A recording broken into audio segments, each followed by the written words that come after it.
Hadiza tambarar mu ta Nijar, mai taimako bari al'umma don ci gaban kasar mu ta Nijar. Wallahi mun yaba da halin ku, mata maza suna gaishe ku, su suka ce mu yi muku waka, da addu'a suke a gare ku. Allahu rabbana ya tsare ku, da gaskiya cikin mulkin ku. Ya'yan Nijar muna bayan ku, muna ta kokoyar halin ku. Bazin Muhammad Allah rika ma, da kasaro kasar mu ta Nijar.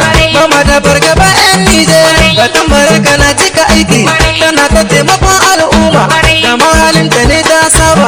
Ga tambara ta matan Nijar, mai tausayi ga matan Nijar, mai tausayi ga 'ya'yan Nijar. Kureme da muna gaishe ki, kasar ga yanzu babu kamar ki, aikin da kun kawo kan mulki, kike ta kokarin cika aiki, domin mata su samu su huta.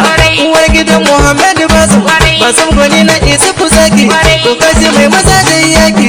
Allah ya bar ku mai ta kiran ku, mai yan kasar mu Allah tsare ku.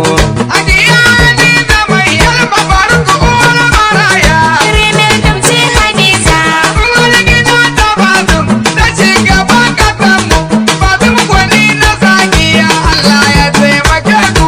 Madam Bazum Hadiza, Allah ya taimake ki. Ci gaban kasanmu Nijar, Bazum yana bayani, kowa ya kama aiki don ci gaban kasanmu.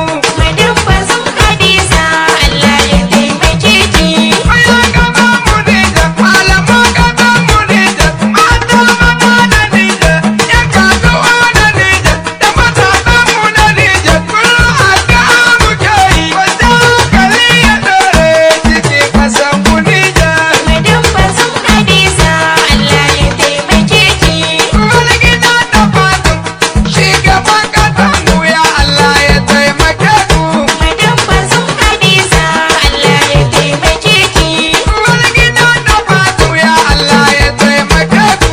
Madam Bazum Hadiza, Allah ya taimake ki. Ya Allah ya taimake ku. Allah ya taimake ki. Ya Allah ya taimake ku. Allah ya taimake ki. Allah ya taimake ku. Allah ya taimake ki.